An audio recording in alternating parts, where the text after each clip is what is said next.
चाहते हो कि शादी के बाद आपको यह कहना ना पड़े मुसीबत हो गई, तो पढ़िए और आगे बढ़िए। और वो माँ बाप जो सिर्फ ये नजरिया रखते हैं कि सिर्फ कुत्ता बिल्ली में पैसा है, मैं चैलेंज करता हूं,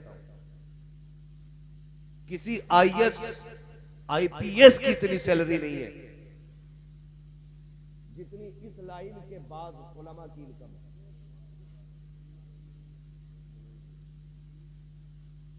ये बात जहन नशीन कर लें, आईएएस आईपीएस की इतनी इनकम नहीं जितनी रब ने इल्मे दीन हासिल करने वालों की इनकम रखी है।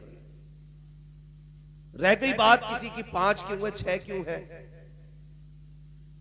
तो पहली बात यूं समझ लें, तनकीदी दुनिया है, तनकीदी मिजाज है। मैं चूंकि एक दीवाना मिजाज आदमी हूं, फतवे कमरे में लगाना करके वहां बात होगी, लेकिन कह जाऊं हम हुजूर की उम्मत में हैं, हम हुजूर की उम्मत में हैं। रब ने 50 दी थी, हुजूर ने 5 हम तक पहुंचाई, 45 माफ करा दी। रब ने कहा महबूब परेशान क्यों होता है, मैं 5 के आगे एक 0 और लगा के 50 का जवाब दे दूंगा। तो जिन लोगों की 5000 तनख्वाह है ना, अल्लाह उनके 5000 में 50,000 की बरकत अता फरमाया करता है। ये भी है, मैंने 80,000 रुपए लेने वाले टीचरों को हाथ फैलाते देखा है, लेकिन 5,000 लेने वाले इमाम को हाथ फैलाते नहीं देखा। इसलिए कि उसके गुजारे सिर्फ रकम से नहीं होते, उसके घर के गुजारे मदीने वाले के करम से हुआ करते हैं। तो ये तो जहन से निकाल दीजिए कि सुकून सिर्फ कुत्ता बिल्ली में। इसे भी पढ़िए, वरना वही पैरासीटामोल जो 75 पैसे की आती है, वही कालपोल, ये सारी टेबलेटें उल्लू बना के 75 रुपए में एक दी जा रही है, और पूरा देश गधा बना खड़ा है। कोई इस बात पर ऑब्जेक्शन इसलिए नहीं उठाता कि वो टैक्स ले रहा है, उसे तो मिल रहा है ना सिग्नेचर का पैसा, जाता किसका है, गरीब का। अगर आप पढ़ जाएंगे ना, तो जरूरी नहीं है कि आप महंगी कंपनी की दवा लें, आप साल्ट देख के 1.5 रुपए की टेबलेट में भी काम चला सकते हैं। इसलिए तालीम बहुत जरूरी है। पढ़ेंगे इंशाअल्लाह, शादी करेंगे इंशाअल्लाह, माशाअल्लाह, अल्लाह सलामत रखे। ये शादीशुदा लोग बोल गए इंशाअल्लाह। मेरा सवाल तो उन लोगों से था जिनकी नहीं, ठीक है जी, और जो शादीशुदा बोले वो भी गलत नहीं है। अल्लाह सलामत रखे सारे लोगों को। मैं बस कुछ चंद बातें आपसे कर लूं, सुने जरा तवज्जो से, तवज्जो है जरा, कह दें या रसूल अल्लाह। बहुत आसान होता है, बहुत आसान होता है दुल्हा बनना, और उससे भी कहीं आसान होता है कबूल कबूल कबूल करना। ये सबसे आसान है, लेकिन सबसे मुश्किल होता है निकाह के बाद की जिंदगी में अपनों के एतमाद पर बाकी रहना। आप गौर कीजिएगा, अल्लाह ना करे ऐसा हो किसी के साथ। फर्ज कर ले नातिक भाई कल दूल्हा बनो, परसों दुल्हन आ जाए, मदरसे की 17 साल की तालीम एक पन्ने में रखी जाए, बीवी की 1 रात की तालीम एक पन्ने में। गौर करें मेरी बात को, कुछ कहना चाहता हूं। अगले दिन नातिक भाई उठे सो करके,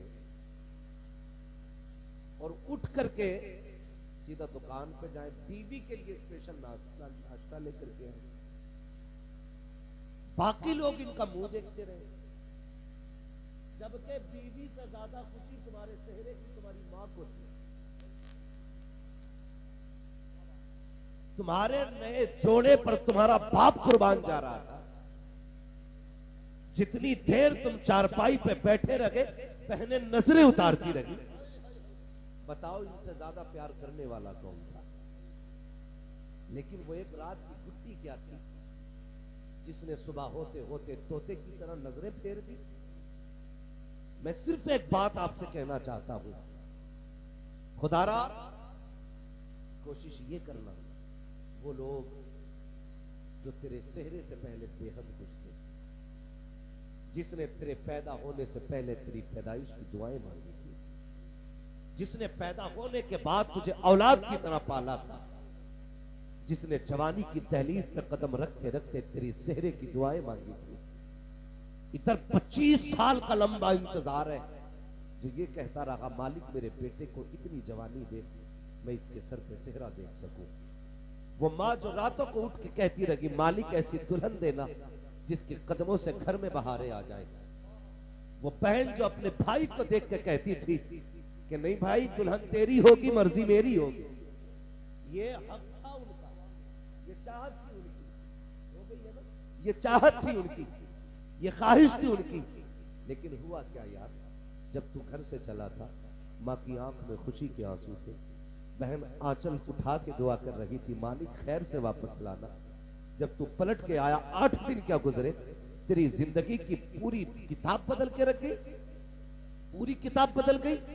जिसने जिंदगी भर तेरे लिए सेहरे की दुआएं मांगी, आज उनसे चेहरा फेर के चलता है। मां से कहता मां तेरे लहजे बदल गए। होश में रहना, मां कभी भी बहू से नहीं लड़ती है। अहले इल्म तवज्जो करें, और आप भी अगर समझ में आए तो बात समझ ले मेरी। मैं जो कहने लगा हूं, कभी भी मां की लड़ाई किसी बहू से नहीं होती। कोई कह दे तो अलग बात है कि बहू से मां लड़ी है, लेकिन होती नहीं है। मां की लड़ाई हमेशा एक मां से होती है। वो आपकी बीवी से इसलिए गुस्सा होती है, वो ये चाहती है जितना मैं अपने बेटे का ख्याल रखती थी तू मेरे बेटे का उतना ख्याल क्यों नहीं रखती। इसलिए मां नाराज होती है बहू से, इसलिए नहीं कि तू उसकी शरीक हयात है, इसलिए नहीं कि तू उसके घर में आ गई और पगली तुझे लाने की दुआएं यही मां करती रही। तेरे घर में आने के लिए इसी ने लंबे सजदे किए थे। आज तो इसके लिए बुरी क्यों हो गई, लेकिन इसको कब तकलीफ होती है, जब बेटा बिना नाश्ता किए घर से नाराज होकर निकलता है, तब माँ का कलेजा टुकड़े टुकड़े होता है। जब शाम को थक के आता है और तेरी काय काय में आकर के बिना खाए सो जाया करता है, तब माँ को दुख हुआ करता है। वो भूल सोचती है कि मैं जब मेरा लाल था ये कितना भी नाराज होता था, मैं इसको मनाए बगैर कभी सोया नहीं करती थी, कभी मैंने इसको 25 साल तक बिना खिलाए सोने नहीं दिया था। आज तो इसकी कमाई खा रही है, लेकिन मेरे बेटे को तो लुक में क्यों नहीं दिए। तू तो चैन से सो जाती है, लेकिन एक माँ को रात भर नींद नहीं आया करती है, फिर दौड़ के मौलवी के पास जाती है, तावीज दे दो सांस लड़ रही है, दुआ कर दो सांस लड़ रही है। मत जा किसी मजार के मजाबिर पे, मत जाओ किसी लुटेरे के पास, बस इतना कर लो उसके बेटे की इज्जत कर लो। खुदा की कसम तावीज उतना असर नहीं करेगा जितने बेटे की मुस्कुराहट तेरे घर में खुशियां ले आए। लेकिन हम वो बेवकूफ कौन है जो असलियत की तरफ जाते ही नहीं, जड़ की तरफ हम नहीं जाते। अल्लाह आपकी शादी जल्दी कराए। हम असल की तरफ बढ़ते ही नहीं, हम जिम्मेदार मां को ठहरा देते। खुदारा मेहरबानी करे, घरों के हालात में घरों के हालात में और बेटों से भी गुजारिश है, आप भी थोड़ा सा लिमिट में रहा, आप भी लिमिट में रहा करें।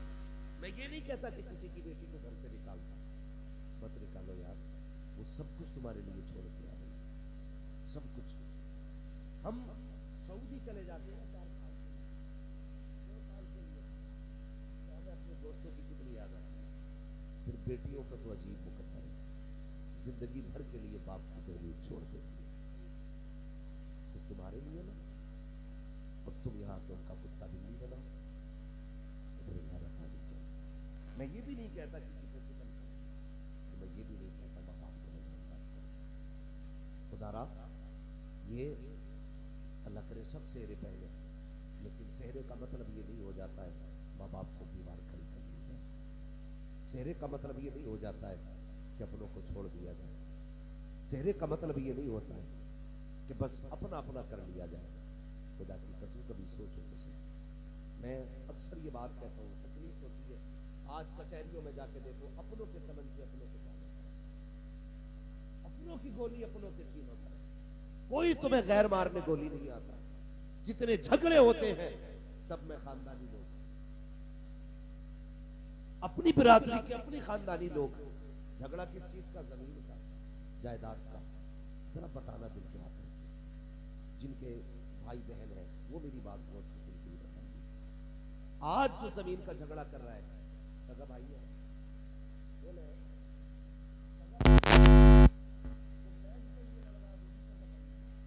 जिसने कल रस्सी डाल के नापी थी वो भी सगाई है, जो फावड़े से खोद के मेड काट रहा है वो भी सगाई है। मुझे एक बात बताइए, हम जब छोटे थे, आपके भी भाई बहन होंगे, अक्सर लोग इस रिश्ते से जुड़े होंगे, मौलाना राहत अजीजी साहब अल्लाह सलामत रखे, ये सारे लोग किसी न किसी रिश्ते से जुड़े हैं। एक बात गौर से सुनिएगा, हम छोटे थे ना, और दो भाई थे, अलग अलग स्कूल थे। एक बच्चे की, एक भाई की छुट्टी 12:30 बजे होती थी, एक की 1 बजे होती थी। जो 12:30 बजे आता था, माँ कहती थी जल्दी कर खाना खा ले। वो कहता था माँ 20 मिनट रह गए, भाई आने वाला है, जब वो आएगा तब खाना खाना। गौर करना मेरी बात, जब वो आएगा तब खाना खाना है। माँ कहती थी पगले उसे देर लगेगी। कहा नहीं माँ, आने देना, 20 मिनट की तो बात है, वो आएगा तब खाएंगे। वो आया तब खाया तुमने। और कभी माँ अपने बिस्तर से निकाल के सेब देती थी, ये खा ले जल्दी से। तो हम क्या कहते थे, नहीं माँ मेरा भाई याद है उसके लिए। और ये तुमने भी देखा होगा, जब अपने घर के अंदर बच्चों में कोई चीज आप तकसीम करते हैं ना, तो बच्चा पहले अपना हिस्सा लेता है, फिर मुट्ठी बांध के कहता है मेरे भाई का भी दिया।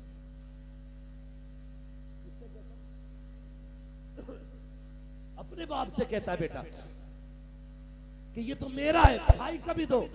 वो किधर है? कहा वो बाहर खेल रहा है। बता तो सही, जब तू छोटा था उसके हिस्से की चीज की तुझे फिक्र रहती थी, उसके बगैर तू खाता नहीं था। वो नहीं आता था तो दस्तरखान पे तू नहीं बैठता था। आज बता तो सही, दहलीज भी वही है, रिश्ते भी वही है, रगे भी वही है, लहू भी वही है, खानदान भी वही है, चेहरे भी वही है, नाम भी वही है, रिश्ता भी वही है, लेकिन दूरियां क्यों हो गई है? पहले भाई को छोड़ करके तुम एक प्लेट में खाते नहीं थे, आज भाई के सामने तुम एक लुकमा खाने तैयार नहीं होते हो। कितनी दूरियां पैदा हो चुकी है कि बेटे से कहते हो देख के आ, तेरा बाप कौन सी मस्जिद में गया है जुमा पढ़ने? वो कहता किस लिए? कि अगर जिसमें तेरा चचा जाएगा उसमें मुझे नहीं जाना है। वो गैरत आनी चाहिए। कल इसके बगैर तू खाता नहीं था, इसके बगैर तू खेलता नहीं था, आज इस मस्जिद में ये जाता है उसमें तू नहीं जा रहा है। कभी गौर तो कर, ये दूरियां क्यों आ गई है? मैंने बहुत गौर किया, बहुत सोचा, तो इस नतीजे पे पहुंचा, जब हम छोटे थे तो हम पैसे को नहीं जानते थे, दौलत को नहीं समझते थे, लेकिन रिश्तों को समझा करते थे। हम नहीं जानते थे 1 लाख क्या होता है, लेकिन ये जानते हैं भाई क्या होता है। जब हम छोटे थे हमें नहीं पता था ये 3 बीघे जमीन क्या होती है, लेकिन हम जानते थे बहन क्या चीज होती है। जब हम छोटे थे हमें ये नहीं पता था बैंक का अकाउंट किधर से खुलता है, लेकिन जब हम छोटे थे ये जानते थे भाई स्कूल से कब आता है, उसके साथ क्या करना है, ये सारी प्लानिंग हमें आती थी। ये दूरियां किस लिए हो गई? जब से पैसे गिनने आ गए दूरियां होनी शुरू हो गई, जब से जमीन की पहचान हो गई दूरियां होनी हो गई शुरू, जब से पैसों की तादाद बढ़ी अपनों के रिश्ते टूट गए। मैं इस नतीजे पे पहुंचा, जब तक दिल के अंदर दौलत लगी थी रिश्ते थे, जब से दौलत आई है दिलों से रिश्ते निकल गए हैं। तुम्हें खुदा का वास्ता किसी भी दौलत को रिश्तों के मुकाबले में मत लाना, इसलिए कि दौलत मेहनत से मिल जाती है, रिश्ते खुदा की कसम नसीबों से मिलाकर। नारे तकबीर, नारे रिसालत, नारे हैदरी, मसलके आला हजरत अल्लामा मुफ्ती हम्माद साहिब क़िबला। और एक बात बता दूं, मेरे हुजूर ने फरमाया था सिल मन क़ता, जो तुझसे जोड़ तोड़े तू उससे जोड़। अगर मौलवी अपने कमीने रिश्तेदार से भी मिलता है ना, कमजोर नहीं है, ये तो झुक गया नबी का फरमान सुन। हाँ, झुक गया हुजूर के फरमान की वजह से। ये हमें करना है जो तुमसे दूर जा रहा है। लोग कहते हैं तू हमसे 5 कदम हटेगा हम 50 हटेंगे, ये कौन सी तारीफ की बात हुई? तो उससे बड़ा कमीना निकला। तू तो ये कह, तू 10 कदम हटेगा, मैं 5 कदम और तेरी तरफ बढ़ूंगा। ये है असल इस्लाम। लेकिन हमारी जिंदगी तो हम 6 उम्रें करिए, 3 हज करिए, लेकिन आज तक कमीनापन हमारे अंदर। कमीनों के झगड़े आज भी हमारी खेत की करवट में चल रहा है। किधर गया तेरा इस्लाम? क्या सीख के आया मदीने से? जब तू हुजूर की जालियों के करीब पहुंचा तो तुझे हुजूर की जिंदगी याद नहीं थी? कहता मैं गया तो दीवाना हो गया तो गुंबद खजरा देख के, और यहां आकर के वही मैंड का झगड़ा।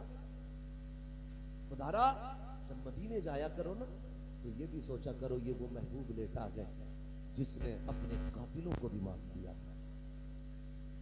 भूल गए हम लोग? पता मक्का का दिन था जब सब कांप रहे थे और सब ये सोच रहे थे आज बचने का कोई मौका ही नहीं है। हुजूर ने फरमाया था मुझसे क्या उम्मीद रखते थे? कहा था आप करीब इब्ने करीब हो।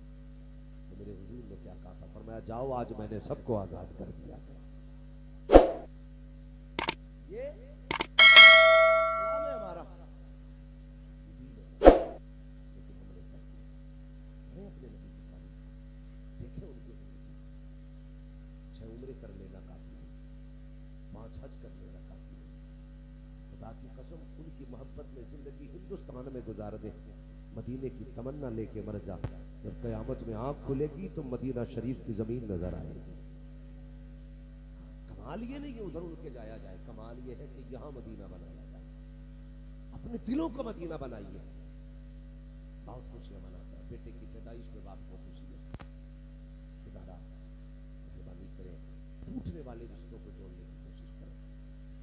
करेंगे इंशाअल्लाह? सारे बोले इंशाअल्लाह। तो कभी भी दौलत और रिश्तों को तोड़ना मत। दौलत जाएगी, ये कभी किसी की नहीं हुई, ये कभी किसी की नहीं हुई। और मैं एक बात कहता हूँ, मुझसे कई बार लोगों ने कहा कि कैसा मौलवी है यार, गाँव में घर बनाया तुझे तो शहर में आ जाना चाहिए। मैंने कहा मैंने इतनी तरक्की नहीं की अभी कि मैं शहर तक आया। कहा क्यों? बोले यार गांव के अंदर लोग दुश्मन भी होते हैं, हासिद भी होते हैं। तो मैंने एक बात कही, मैंने कहा अगर गांव के लोग लठ एक साथ फेरते हैं ना तो जनाजा भी एक साथ उठाया करते हैं। जहां मारने वाले नहीं होते वहां जनाजा उठाने वाले भी नहीं होते। तो ये नाराजगी अभी एक खूबसूरती है, लेकिन सबसे बड़ी खूबसूरती यह है कि फिर माफ कर लिया जाए, फिर माफ कर लिया जाए। ये सबसे बड़ी खूबसूरती है। रिश्तों को निभाया जाए, रिश्तों का भरम रखा जाए। और बस आपसे एक बात और कहता हूं, मैंने बेटे की बात की थी जब भाई भाई से दूसरी नौबत थी। आज मूछ का झगड़ा हो जाता है, मूछ मुझे नहीं जाना, क्यों नहीं जाना? अब वो मेरा जो समधी है ना, उसने मुझे ऐसे बोला है, इतनी सी बात पे 10-10 साल बीत जाते हैं, बाप बेटी के घर नहीं जाता, बाप बेटी के घर नहीं जाता। खून आते हैं बेटियों के। कोई तावीज होगा? मेरा भाई आ जाए, मेरा बाप आ जाए, खुदा की कसम एक बकरा पाल लो ना, बकरीद के लिए 2 साल या 1 साल बकरा पाल लो तो कुर्बानी के वक्त उसे देख के रोना आता है। कई वीडियोस बकरीद पे ऐसी वायरल की गई कि जानवर रो रहे थे अपने मालिक से लिपट कर। यार अगर जानवर को मालिक की इतनी पहचान है तो फिर बेटी को बाप से कितना प्यार होता होगा। हमने उसके अरमानों का गला घोट दिया सिर्फ अपनी अना की खातिर, अपनी मूछ की खातिर कि मैं समधी के सामने नीचा नहीं होना चाहता। भाइयों से पीले मेरी, खुदा की कसम बहन जैसी बेटी कहां से लाऊं? तुम्हें याद नहीं हो तो याद दिला दूं, जब तुम स्कूल जाते थे तो ड्रेस तुम आके फेंकते थे घर में, टाई कहीं, पैंट कहीं, शर्ट कहीं, बस्ता कहीं, अगले दिन सारा तरतीब से रखा मिलता। ये रखने वाला कौन था? बहन थी। हर दिन तेरी ड्रेस को धुल के प्रेस करके रखने वाली कौन थी? बहन थी। तेरे उठने से पहले तेरा नाश्ता तैयार करना, तेरा टिफिन बांधना, ये किसने किया? बोलो, बहन ने किया। आज कहते हो मुझे नहीं जाना उसके दरवाजे पे। शर्म कर, भूल गया तू? जब तू ड्रेस पहन के चला था, कीचड़ में तेरा पैर लगा, जूते पे छींट आ गई, तूने मुड़ के कहा था उफ जूता सन गया। तेरी बहन ने इतना सुना दौड़ के आई, क्या बात है? कहीं स्कूल को लेट हो रहा हूँ, जूता सन चुका है। बहन ने कहा फिर परेशान क्यों होता है? उसने कहा जल्दी कपड़ा ला साफ कर। बहन ने तेरे स्कूल का टाइम बचाने के लिए अपने सर की चादर उतार के तेरा जूता साफ किया था। भूल गया उस एहसान को? भूल गया उस एहसान को बहन के? खुदारा इनका एहसान माना करो और इनसे नाराज ना हुआ करो। अगर ये रूठ भी जाया करे तो इन्हें मनाया करो, आगे बढ़ के इनके पास जाके बैठा करो। अगर ये चेहरे भी फेर लिया करे तब भी इन्हें मनाया करो। अगर बहन बदबख्त और कमीनी क्यों ना हो, तू अपना हक अदा कर। अगर तू बहन को राजी करने के लिए कोशिश करेगा, खुदा की कसम मरने में देर लगेगी, तुझे जन्नती होने में देर नहीं लग सकती। घर के दामादों को दहेज की उसे ये तो पता है दहेज में क्या आया था, लेकिन उसे ये नहीं पता है अभी तक कि इसके भी कुछ हक है। हम फिर आपसे एक बात कहना चाहते, अगर आप चाहते हो अल्लाह आपकी बेटी को इज्जत दे तो आप दूसरे की बेटी को इज्जत दिया करें। आप दूसरे की बेटी को इज्जत दे, आपकी बेटी को इज्जत दिया। समझ रहे मेरी बात? इसलिए कोशिश करें कि आप दूसरे की बेटी को, और अल्लाह ने इन रिश्तों में बरकत रखी। मेहमान जब आते हैं ना, एक तो खाते हैं अपने नसीब का, और जब जाते हैं तो तुम्हारे घर में बरकत छोड़ जाया करती है। बेटियां शादी के बाद मेहमान बन जाती हैं, उन्हें देख के चेहरे ना बिगाड़ा करो। और कुछ दामाद खड़ूस टाइप के, मैं तो भाई इससे सख्त जुमला करके जाता हूं। ऐसे लोग भी हैं तो पूरा दिन मौज करेगा, लेकिन अगर बीवी चुपके से कहती सुनो जी मेरा बाप आने वाला है, कुछ ले आओ, तो अब औकात दिखानी शुरू करता है। कमा के रख दिया, ला के रख दिया, शर्म किया कर यार, शर्म किया कर, दिल टूट जाता है। तुमसे कभी कीमत उसने नहीं मांगी, कीमत नहीं मांगी उसने। 50,000 मेहर दे के सोचते हो हमने जड़ खरीद गुलाम बना ली, 11,000 में सोचते हो तुमने उसकी नस्ल खरीद ली है। एहसान मानो उसका यार, एहसान मानो कि इस गर्मी में तुम्हें बना के खिलाती है।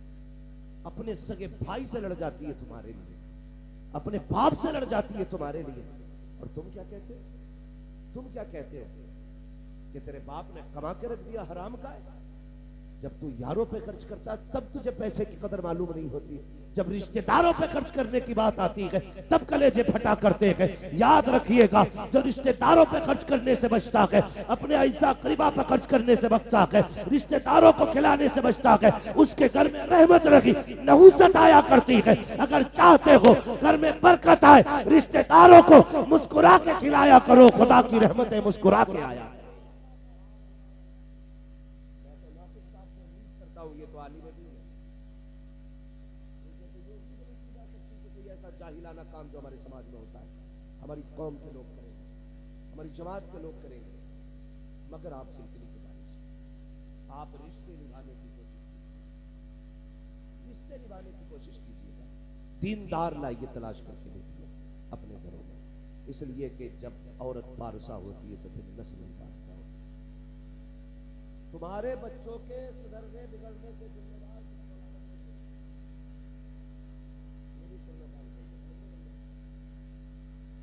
आपके बच्चे अगर बिगड़ते हैं तो इसके जिम्मेदार मौलाना लोग नहीं है। दो पानी बहुत कीमती है, एक वो जिसे ट्यूबवेल का पानी कहते हैं, उससे फसल पाली जाती है, एक वो जिसे रातों को उठ के सजदे पे आंसुओं के जरिए बहाया जाए, उससे नस्लें पाली जाती है। जब तक माँ बाप खुद के औलाद के लिए मुसल्ले पे दुआएं करते थे ना, तब तक नस्लें अच्छी होती। जब से इन्होंने उठना छोड़ दिया, फिर नस्लों में सुधरना छोड़ दिया। आदी बने इस चीज के, मौलवी अपना काम करेगा, आप अपना काम करें। आप उठे कभी बच्चों के लिए? कभी नहीं। खुदारा नस्लें ऐसे नहीं संभला करती। नस्लों के लिए माँ बाप को भी मेहनत करनी पड़ती है।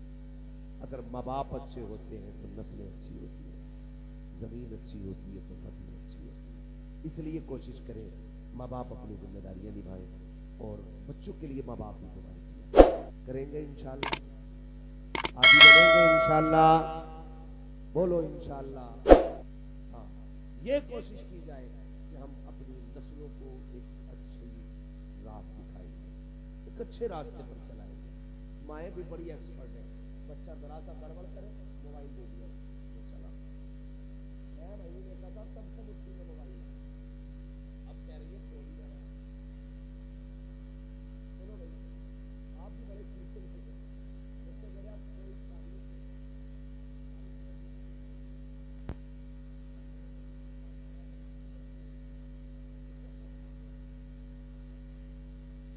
भाई हम उससे सितारे मिलवाने जा रहे हैं जिसके खुद 40 साल से नहीं मिले।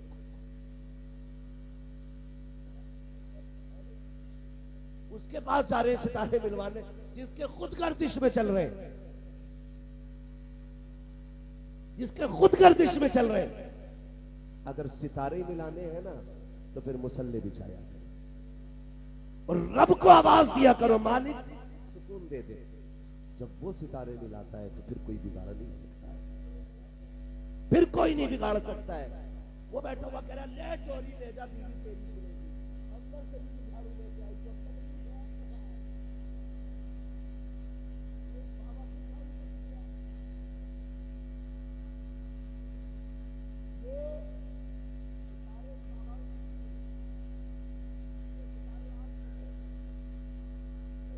आपको खुद मिलाने।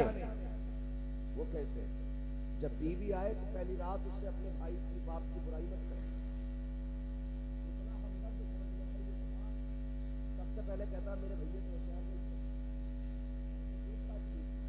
और मेरी अम्मा से तो बच के ही रही है, चाबी उसकी जेब में जो रहती है 8-10 है, वही सा भी ताला खुल सकता है। ये सारी बातें उस रात को नहीं बता दी।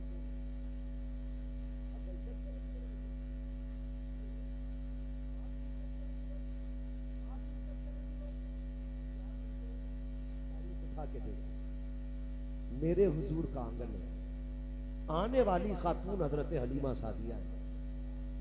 जैसी आई घर के अंदर हजरत खदीजतुल कुबरा उठ के खड़ी हो गई। जितनी देर घर में रही हजरत खदीजा बैठी नहीं, महबूब अलैहिस्सलाम ने फरमाया खदीजा ये बताओ जब तक हलीमा सादिया यहां रही मेरी अम्मी, आप बैठी क्यों नहीं?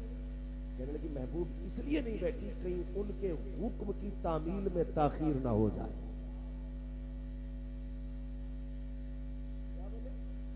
कहीं उनके हुक्म की तामील में देर ना हो जाए, इसलिए बैठी लगी थी।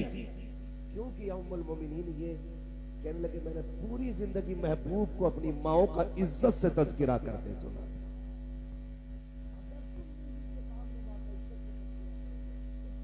नहीं है वो कह सके मेरा बच्चा नहीं किया। तो हम क्या करते हैं? मैं वो बातें बताते जा रहा हूं।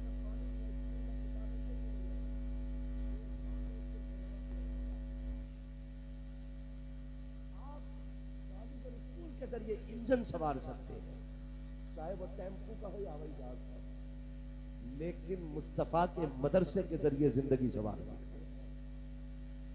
समझ रहे मेरी बात? औरतों तक की बात नहीं करेंगे,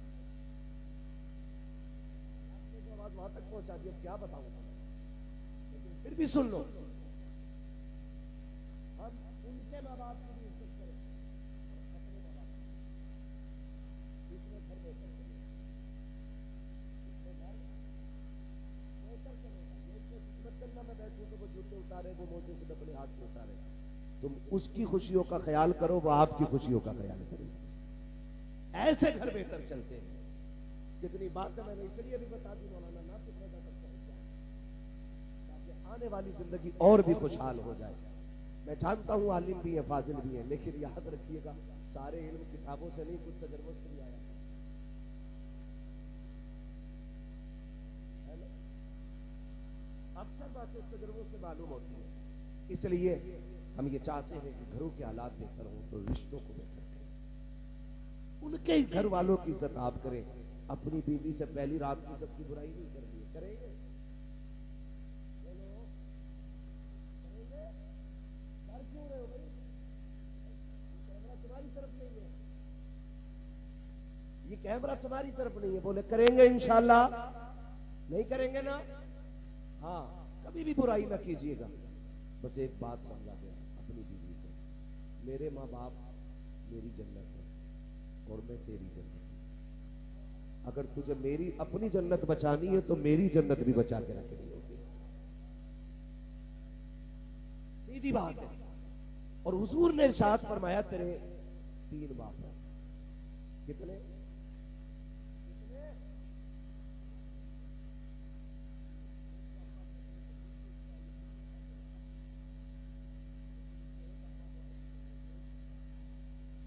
ने फरमाया तुम्हारे 3 बाप हैं।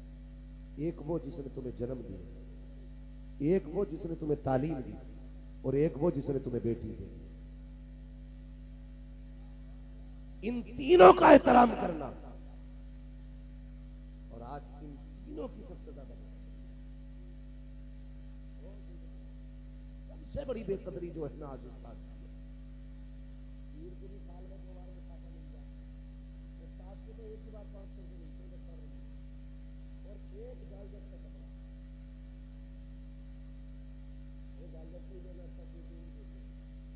बस इतना। तो इन तीनों की इज्जत करनी है, इन तीनों की इज्जत करेंगे इंशाअल्लाह। अल्लाह ताला नातिक भाई की जिंदगी में बेपनाह बरकत अता फरमाए। और ये एक आलिमाना शान थी, इतना अजीम प्रोग्राम रखा गया, नात खानी हुई, हुजूर की बातें हुई, तज़किरे हुए।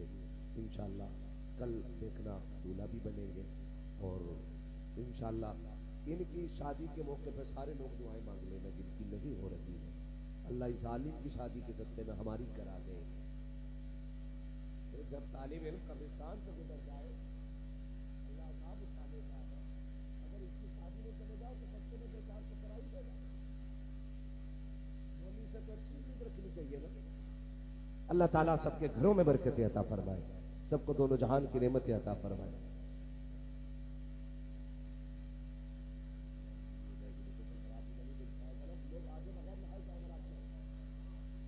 बड़ा मसला हो जाता है।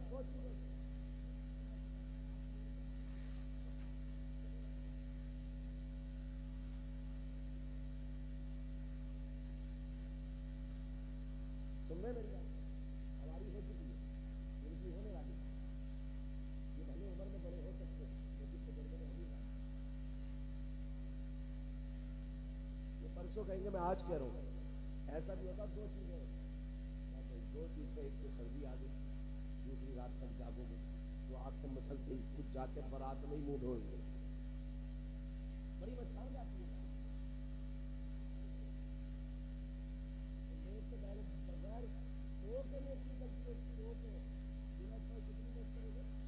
ऐसे टाइम से जाया करो तो बेटी वाली की भी इज्जत रह जाए थोड़ी बहुत।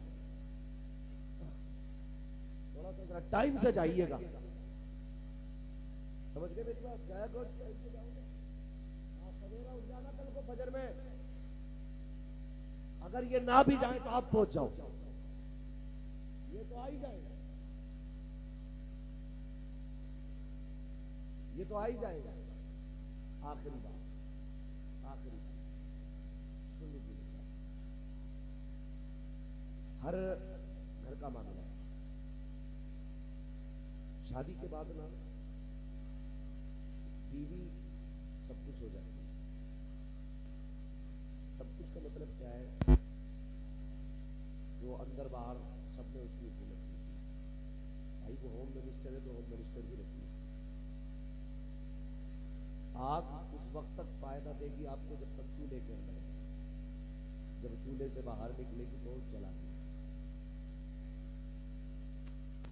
ये मैं एक बिल्कुल आम पहल गुफ्तगू कर रहा हूँ, गाँव देहात वाली, याद रखिए, समझिए मेरी बात। आप घरों के हालात बेहतर करने के लिए इतने भी झगड़ों में ना पड़िएगा कि अपने छूट जाएं या अपने रूठ जाएं। और ऐसे टाइम पे यार क्या बात करनी है, इतनी रूट मनव्वर होती है, सुबह से दोपहर तक बैठा रहेगा, बारात के टाइम भाग जाएगा, बारात के टाइम भाग जाएगा, क्योंकि अब मनाने आओ, अब वो बेचारा तेरा संभाले कि तुझे संभाले, तो शेरवानी उठाए तो जा सकता करेंगे, कहीं घर पे निकल गया, आलू किधर गए, नहीं मैं तो इसमें सभी से, लेकिन जहालत इतनी बढ़ गई है, इतनी बढ़ गई है, सुबह तक खूब काम करेगा, एंड टाइम पे भाग जाएगा, एंड टाइम पे भाग जाएगा। तो भाई ख्याल किया करो यार, नाराज होना 2 दिन पहले होने, लेकिन कहता नहीं जो बुद्धा बुब्बन जुम्मन सब होंगे तब नाराज होकर दिखाऊंगा, उनके सामने हाथ जोड़वाऊंगा। याद रख, 2 जगह सभी को जाना पड़ता है, जनाजे में भी जाना पड़ता है और सेहरे में भी जाना पड़ता है, दोनों जगह जाना पड़ता है। इसलिए रिश्ते निभाना सीखिए आप, ताल्लुक बनाना सीखिए आप।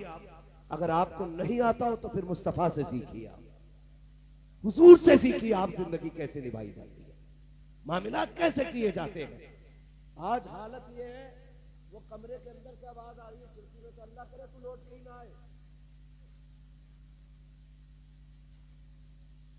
आ रही है और कमरे में से मुर्गी बच गया, अंदर से आवाज आती लौट के ही ना आए, ये भी कह रहा चल तेरी शिकल ही नहीं देखी। जब इस तरह के जुमले होंगे तो फिर बच्चे इब्लीस पैदा नहीं होंगे। झगड़ों के बीच जो कौमें आती है तो पावरफुल कंट्री खड़ी है, एक मुल्क को अब्बा कहा जाता है, दूसरे को अम्मा कहा जाता है, दोनों में गोली चल रही है, बीच में बच्चे आए हैं, तो बर्बादी हो चुकी है। मेरी बात, झगड़े ना किया करो, जिंदगी कैसी गुजारनी है कभी पूछ मुस्तफा जाने रहमत से। मेरे नबी पाक फरमाते हैं 25 साल मैंने खदीजा के साथ गुजारे, लेकिन कभी दरवाजे पे आहट करने की जरूरत नहीं हुई, कभी कुंजी खटखटाने की जरूरत नहीं पड़ी, कभी खांसने की जरूरत नहीं पड़ी। मेरे खड़े होने से पहले खदीजा दरवाजा खोल दिया करती थी। एक दिन मैं दरवाजे पे पहुंचा, मेरे पहुंचते ही दरवाजा खुला, मैंने कहा खदीजा बता तो सकी, आज तक मैंने कभी आवाज नहीं दी, कभी दरवाजा नहीं बजाया, कभी खांसा नहीं, तुम मेरे पहुंचने से पहले दरवाजा कैसे खोल देती हो। तो खदीजतुल कुबरा का हुजूर से इश्क देखिए। उम्मुल मोमिनीन ने कहा था या रसूल अल्लाह, आवाज की जरूरत उन्हें पड़ती है जो दिल से दिल जुदा होते हैं, जो अपनों से बेखबर होते हैं। या रसूल अल्लाह, आपकी खुशबू मेरी मशाम जामे ऐसी बस चुकी है, आप पहले वाले मोड़ पे होते हो, आंगन में खुशबू पहले आ जाती है। या रसूल अल्लाह, आपके आने से पहले खुशबू आ जाती है, मैं समझ जाती हूँ वो आ गया है जिसके पसीने से कायनात को मुअत्तर किया गया।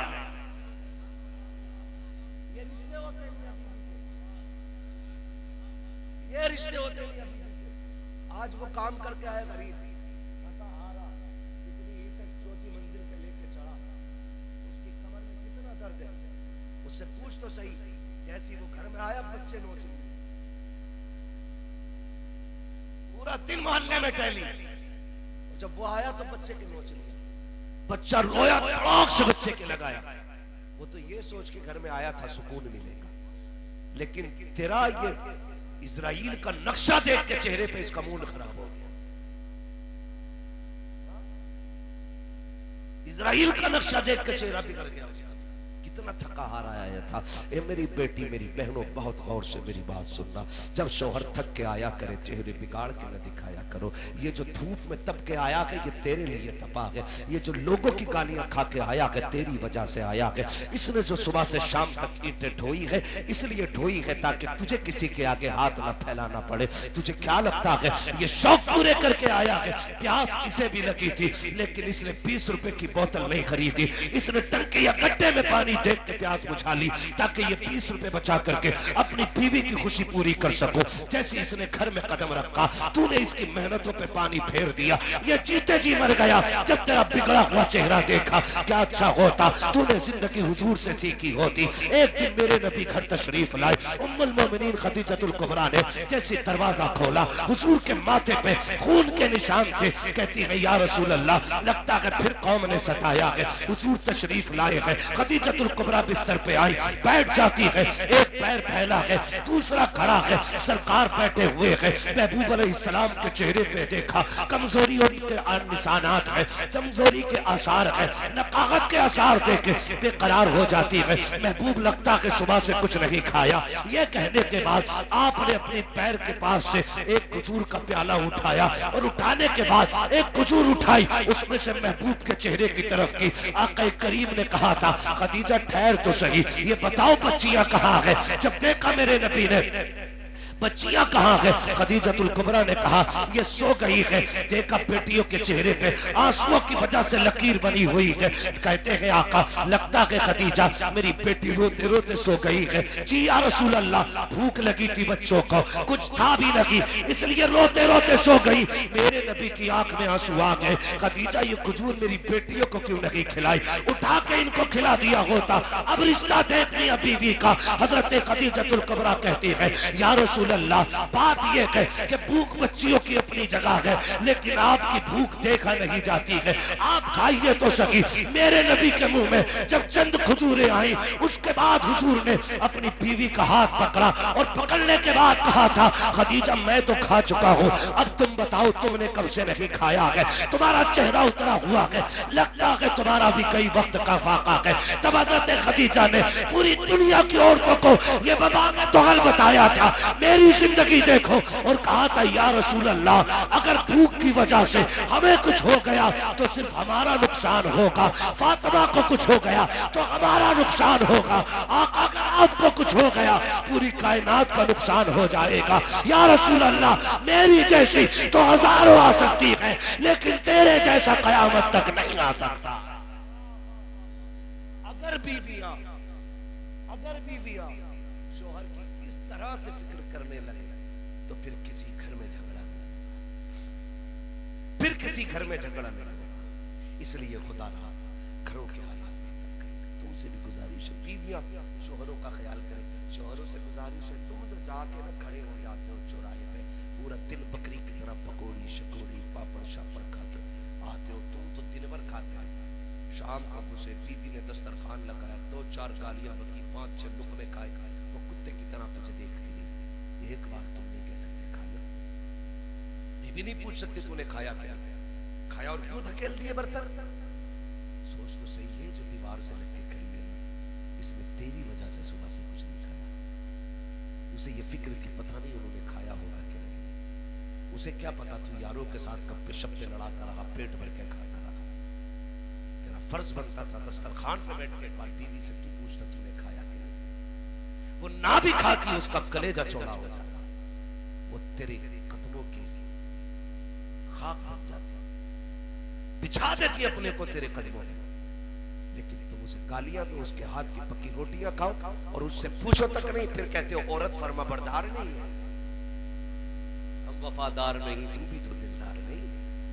सोच तो सही है किधर मुआशरे को बेहतर करना पड़ेगा ना, तो दीनी तालीम को मजबूती से थामना पड़ेगा, मजबूती से थामना पड़ेगा। या अय्युहल्लज़ीना आमनू उदखुलू फिस्सिल्मी काफ़ा, ईमान वालों पूरे पूरे इस्लाम में दाखिल हो जाओ। बेहतर इस्लाम में दाखिल होने का मतलब यह है कि बिल्कुल वही तरीका जो हुजूर ने हमें बताया है, हमें अपना घर बचाना है तो उस पूरे तरीके पे अमल करना पड़ेगा, हुजूर की किरदार को अपनाना पड़ेगा। मौला करीम भाई नातिक रज़ा साहब की उम्र में और इनकी आने वाली नई जिंदगी में बेपनाह बरकतें अता फरमाए। हजरत खदीजतुल कुबरा का अल्लाह सदका अता फरमाए। हजरत आयशा सिद्दीका की मोहब्बतों की खैरात अता करे। खातून जन्नत और मौला अली के रिश्तों की अल्लाह बरकतें अता करे। अल्लाह ताला इनकी नस्लों को शाद व आबाद